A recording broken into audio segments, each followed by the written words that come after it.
The fluorescent lights of Harrison Tech's executive floor buzzed with their usual indifference as Marcus Webb straightened his tie, preparing for another board meeting.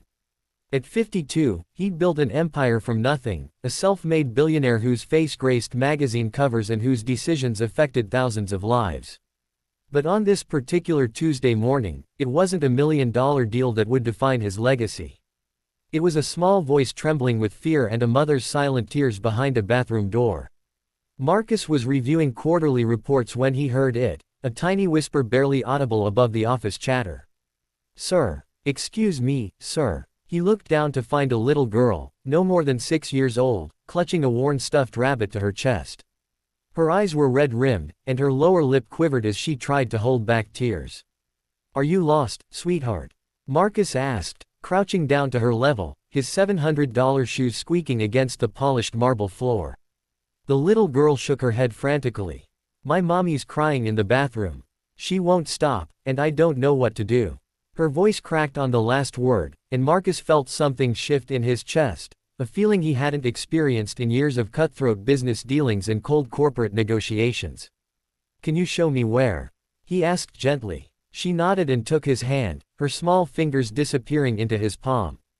They walked past bewildered executives and curious assistants, the powerful CEO being led by a frightened child through the corridors of his own building. She stopped at the women's restroom near the Human Resources Department, her hand still gripping his tightly. Marcus could hear it now, the muffled sound of someone crying, trying desperately to muffle their sobs. He knocked softly on the door. "Hello. This is Marcus Webb. Your daughter is out here, and she's worried about you. Whatever's happening, you're not alone." The crying stopped abruptly. There was a long pause, then the sound of water running. When the door finally opened, a young woman emerged, her eyes swollen and mascara streaked down her cheeks. She couldn't have been more than 30, wearing a simple blue blouse and slacks, the kind of outfit someone wears when they're trying their absolute best with limited means. "I'm so sorry, Mr. Webb," she whispered, her voice hoarse. "I'm Sarah Mitchell. I work in data entry on the 3rd floor. I didn't mean to make a scene. Her voice broke again, and the little girl rushed to hug her mother's legs. "Let's find somewhere private to talk," Marcus said, his tone leaving no room for argument. He led them to a small conference room, closing the door behind them and pulling out chairs. "Please, sit. And someone needs to tell me what's going on." Sarah wiped her eyes with the back of her hand, looking everywhere but at him. Her daughter climbed into her lap, the stuffed rabbit squashed between them. "I got the letter this morning," Sarah began, her words tumbling out like water breaking through a dam. "My daughter, Emma, she needs surgery. Her heart has a defect, and if we don't fix it soon, the doctors say." She couldn't finish the sentence, just pulled Emma closer. Marcus listened, his jaw tightening. "And your insurance?" Sarah laughed, a bitter sound without humor. "The company insurance covers some, but not enough. Not even close. The surgery costs $300,000, and after insurance, I'd still owe $180,000. I'm a single mother. I make $32,000 a year. I've been here for 2 years, working overtime whenever I can, but I don't have that kind of money. No bank will loan it to me. I don't know what to do." The tears came again, silent and devastating. Emma looked up at Marcus with eyes too wise for her age. "Are you going to fire my mommy for crying at work?" The question hit Marcus like a physical blow. Is this what his company had become? A place where people feared losing their jobs for being human, for having emergencies, for breaking down when their child's life hung in the balance. "No, sweetheart," he said softly. "I'm not going to fire your mommy. In fact, I'm going to help." Sarah's head snapped up. "Mr. Webb, I'm not asking for charity. I just needed a moment to collect myself. I'll work harder, I'll take on extra shifts." Marcus held up his hand. "How long have you worked here?" 2 years, 3 months. "And in that time, have you ever been late? Ever missed a deadline?" Sarah shook her head. "No, sir. I pride myself on my work." Marcus pulled out his phone and made a call. "Linda." "Yes, it's Marcus. I need you to pull the file for Sarah Mitchell in data entry. Send me her complete work history and performance reviews. Right now, please." He waited, scrolling through his phone. Excellent ratings across the board. Never a single complaint. "I see. Thank you." He looked at Sarah, really looked at her, seeing not just an employee number but a human being fighting with everything she had to save her child. How many others were there like her in his building? How many silent battles were being waged behind professional smiles and quarterly targets? "Here's what's going to happen," Marcus said, his voice firm but warm. "The company is going to cover Emma's surgery. All of it. Consider it done." Sarah gasped, her hand flying to her mouth. "Mr. Webb, that's too much, I can't possibly." "You're not asking. I'm telling you. But there's more." He leaned forward, his eyes intense. "You've been doing the work of someone who should be making twice your salary. I'm promoting you to senior data analyst, effective immediately. That comes with a 40% raise and better benefits.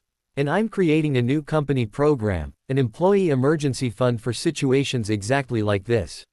No one should have to choose between their job and their family, between their dignity and their child's health." Tears streamed down Sarah's face, but this time they were different, tears of relief, of disbelief, of overwhelming gratitude. "Why?" she whispered. "Why would you do this?"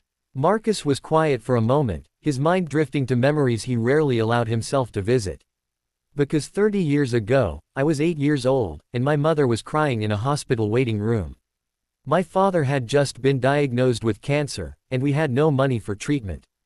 A stranger, a businessman whose name I never learned, overheard my mother's desperate phone calls. He paid for everything. He saved my father's life, and he refused to tell us his name. He just said, 'Pass it forward when you can.' I built this company, I made this fortune, but I forgot that promise. Your daughter reminded me." Emma, who had been listening quietly, slid off her mother's lap and walked over to Marcus.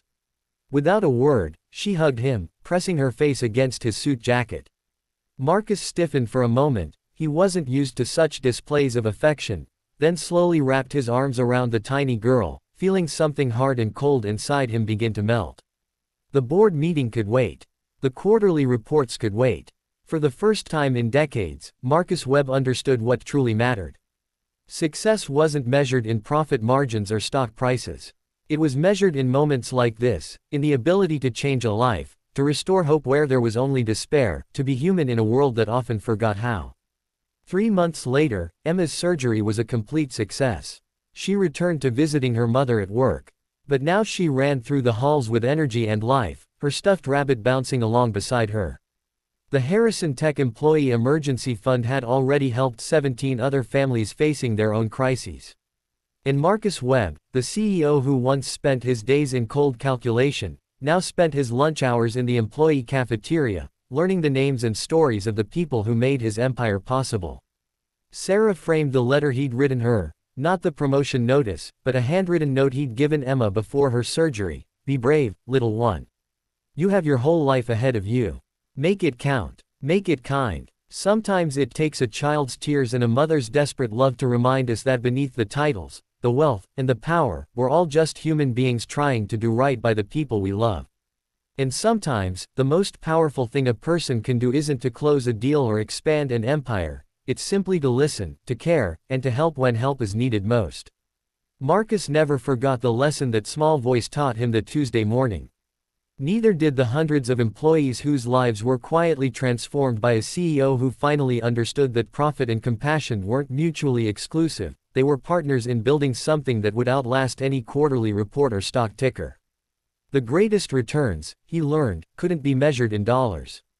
They were measured in smiles, in second chances, in little girls who got to grow up and chase their dreams because someone chose kindness when they could have chosen indifference. And it all started with 5 simple words: "Sir, my mommy's crying in the bathroom."